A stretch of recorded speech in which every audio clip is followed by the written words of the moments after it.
Hello નમસ્તે મિત્રો, આજે હું તમારી માટે લઈને આવી છું દાળવડા, જે બહુ જ ટેસ્ટી છે. બહારથી એકદમ કરકરા અને અંદરથી સોફ્ટ છે અને ખાવામાં તો એકદમ ટેસ્ટી છે અને ફટાફટ ઓછી સામગ્રીમાંથી બનીને તૈયાર થાય છે. તો ચાલો આપણે આ રેસીપીની આગળ શરૂઆત કરીએ.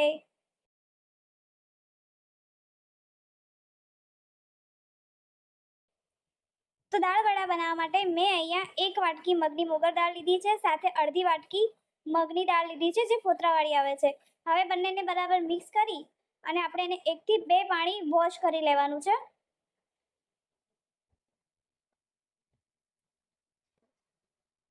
મેં અહીંયા 2 પાણીઓ વોશ કરેલી લીધી છે.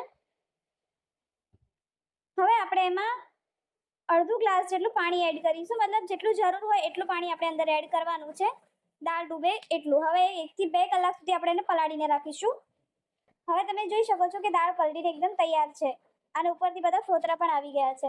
તો હવે આપણે આ પાણીને ઉપરનું નીકાળી લઈશું કે જેથી ફોતરા બધા નીકળી જાય.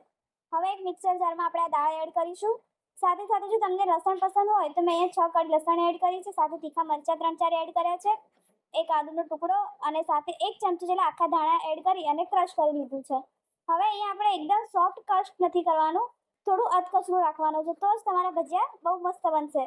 હવે અંદર મેં કોથમીર એડ કરી છે, જીરું એડ કર્યું છે 1 ચમચી, ચપટી હળદર એડ કરી છે, સાથે સાથે સ્વાદ પ્રમાણે મીઠું એડ કરીને બરાબર મિક્સ કરવાનું છે. ધ્યાન રાખવું કે આપણે આ ખીરાને બહુ વધારે ફેટવાનું હોય છે, એટલે આપણે હંમેશા મોટા વાસણમાં જ લેવું. અને અહીંયા સૌથી વધારે ઇમ્પોર્ટન્ટ પ્રોસેસ છે એ છે ખીરાને ફેટવું. તમે જેમ જેમ ફેટશો ને એનો કલર અલગ થતો જશે, ચેન્જ થવા લાગશે. જો તમને ચમચીની મદદથી ફેટતા ના ફાવે તો તમે હાથની મદદથી પણ એને ફેટી શકો છો.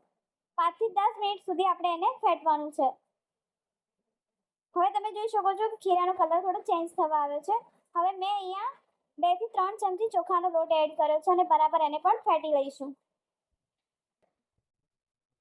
મિત્રો, મેં અહીંયા ઈનો કે ખાવાના સોડાનો બિલકુલ પણ યુઝ નથી કર્યો, તો પણ આપણા જે દાળવડા છે બહારથી કરકરા અને અંદરથી સોફ્ટ બનશે. હવે બરાબર ફેટીને 3 થી 4 મિનિટ માટે એને રેસ્ટ આપી દઈશું.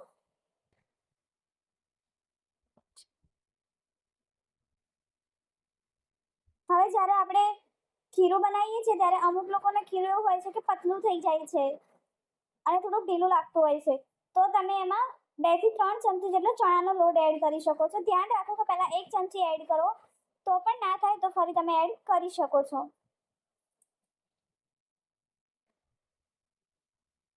હવે જ્યારે આપણે તળવાના હોય ત્યારે એકવાર આપણે ખીરાને પાણીમાં એડ કરીને ચેક કરી લઈશું કે શું થાય છે. મિક્સ થાય છે અંદર તો આપણું ખીરું બનીને તૈયાર નથી, પણ જો પાણીના ઉપર તરે છે તો આપણું ખીરું બનીને એકદમ તૈયાર છે.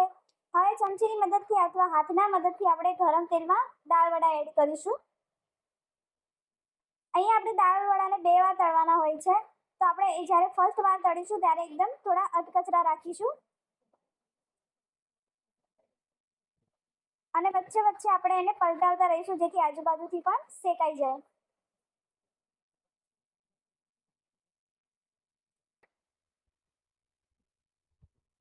જો મિત્રો, તમે જોઈ શકો છો કે અધકચરા આપણા દાળવડા બનીને તૈયાર છે. હવે આપણે આને બહાર કાઢી લઈશું. હવે 5 થી 10 મિનિટ રેસ્ટ આપી અને ત્યારે ફરી આપણે એને ફ્રાય કરી લઈશું. તમે જ્યારે બીજી વાર તળો છો ને ત્યારે એને બહુ ટાઈમ લાગતો નથી. આપણે ક્યાંય પણ આ દાળવડા ખાવા જઈએ છીએ ને મિત્રો, ત્યાં પણ આવું જ હોય છે. એકવાર તળીને મૂકી દે છે, જ્યારે આપણે જઈએ છીએ ત્યાં ફરી તળીને આપણે આપે છે.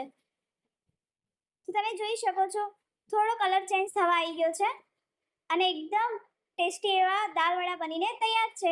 હવે અહીંયા જ આપણે ઝારામાં મરચાં પણ તળી લઈશું. હવે મેં અહીંયા દાળવડા કે કોઈ પણ ભજીયા ઉપર યુઝ કરી શકાય એવો મસાલો મેં ઘરે બનાવેલો છે. મસાલામાં મેં લાલ મરચું, સૂંઠ પાવડર, આમચૂર પાવડર, ચાટ મસાલો, થોડું મીઠું અને સંચળ મીઠું એડ કરી અને બરાબર મિક્સ કરી લીધો હતો. એ મસાલાનો અહીંયા યુઝ કર્યો છે. તો મિત્રો, તૈયાર છે ગરમા ગરમ દાળવડા ખટ્ટી મીઠી કઢી સાથે. તો આજની આ રેસીપી તમને કેવી લાગી કોમેન્ટમાં જરૂર જણાવજો અને આવી અવનવી રેસીપી માટે અમારી ચેનલને આજે જ સબસ્ક્રાઇબર કરી લો. થેન્ક યુ મિત્રો.